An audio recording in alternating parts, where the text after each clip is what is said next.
Shalom e bem-vindos de volta ao Israel com a Aline. Nós estamos em Jerusalém, ou melhor dizendo, aqui na minha casa em Jerusalém. Podem ir entrando porque o assunto de hoje é o Shabat, o sábado judaico. Vamos falar das suas origens bíblicas, o que se pode e o que não se pode fazer e como se celebra o Shabat numa casa judaica. Então, se vocês estão preparados, vamos começar. A origem do Shabat vem lá do início da Bíblia, no livro de Gênesis, quando Deus cria o mundo em 6 dias e descansa no sétimo, o sétimo dia sendo o Shabat, o sábado.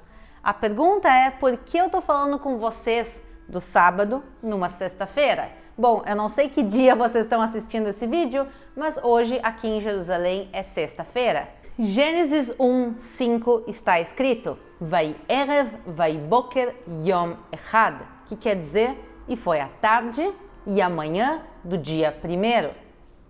Como assim a tarde e a manhã?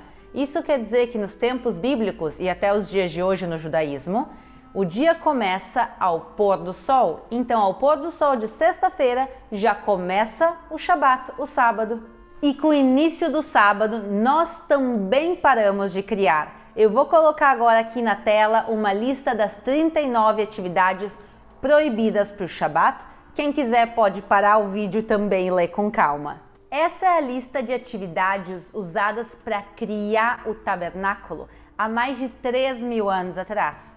E por isso, essas atividades de criação e os seus derivados são proibidos hoje em dia no judaísmo no Shabat. Por exemplo, é proibido cozinhar, então toda a comida já vai ser preparada antes do pôr do sol. Mas como a gente come comida quente se não pode cozinhar e não pode acender fogo? Para isso, a gente tem a plata de Shabat, que é usada para esquentar a comida no sábado. Então, literalmente tem uma resistência elétrica que esquenta, mas o mais importante é o relógio. Aqui a gente coloca o horário das refeições e diz a gente quer que esquente entre o meio-dia e as 2 da tarde, ou o horário do jantar também, e assim ela esquenta a comida, mas não é a gente que está ligando e desligando, e sim tudo já vai ser programado antes do pôr do sol. Eu quero mostrar mais um exemplo para vocês que eu acho que é ainda mais impressionante, que é um elevador especial para o sábado. Então, para isso, vamos agora sair para o meu corredor.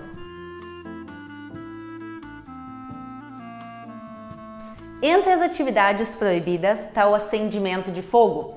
E hoje em dia, derivado disso, é o uso da eletricidade. E por isso aqui vocês conseguem ver que tem 2 elevadores no meu edifício e esse aqui é um elevador de Shabat.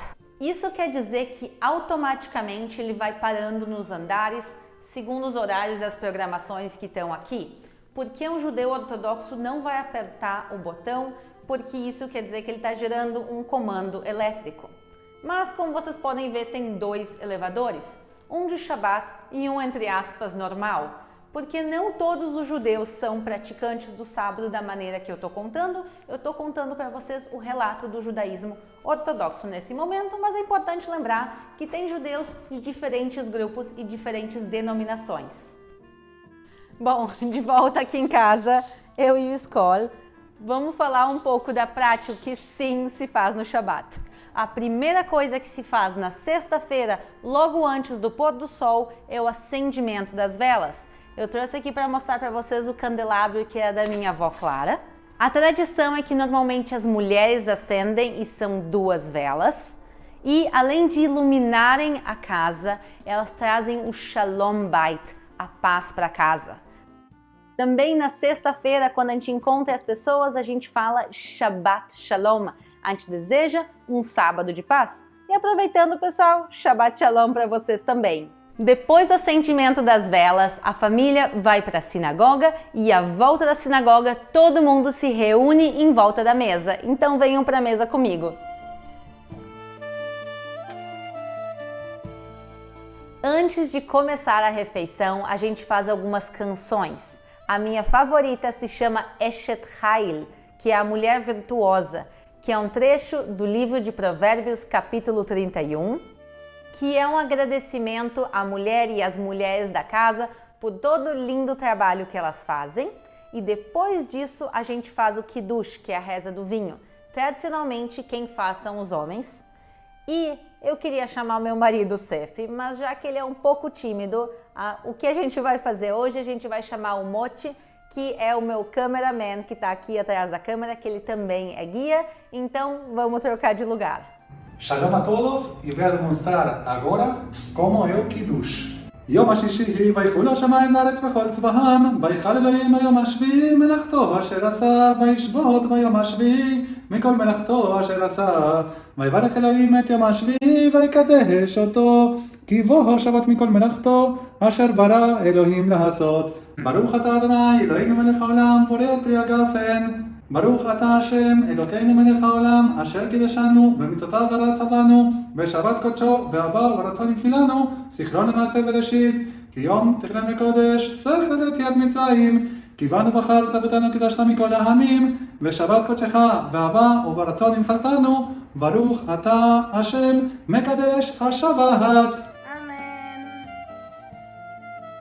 Lechaim, saúde a todo mundo, e agora a gente vai juntos fazer o lavado de mãos. O lavado de mãos se faz com essa caneca que se chama Natla, que tem 2 alças, e depois disso a gente faz uma oração e aí não se fala mais nada até o momento de se comer o pão. Já que eu tô fazendo uma demonstração, eu sim vou seguir falando com vocês. Vamos pegar agora as nossas halotas, os nossos pães, para fazer a próxima oração. Essa oração sobre os pães, ela nos lembra os 40 anos que os judeus vagaram no deserto depois da saída do Egito, porque nesse tempo Deus mandava o maná e todos os dias chegava um maná, com exceção da sexta-feira, já que no Shabat não podia se sair para buscar o maná. Na sexta-feira todo mundo tinha que buscar 2 e por isso, durante a semana, as orações são com 1 pão, no Shabat são com 2. E a oração é a seguinte: Baruch ata Hashem Eloheinu melech haolam amotzi lechem min haaretz. E a gente vai comer o pão com sal. O sal nos lembra o altar do Templo de Jerusalém, que foi destruído há 2000 anos atrás, e hoje em dia a nossa mesa de Shabat funciona como um pequeno templo, com um pequeno altar. E agora sim a gente começa a refeição. O Shabat é um dia muito especial e eu não quero que a gente se foque no que não se pode fazer, e sim no que se faz na prática.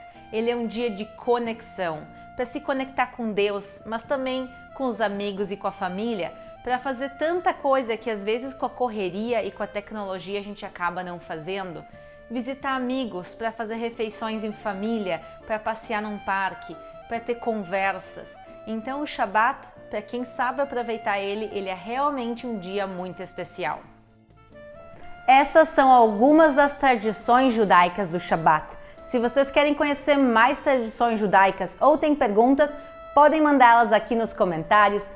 Um beijo e Shabbat Shalom para todo mundo e a gente se vê na próxima.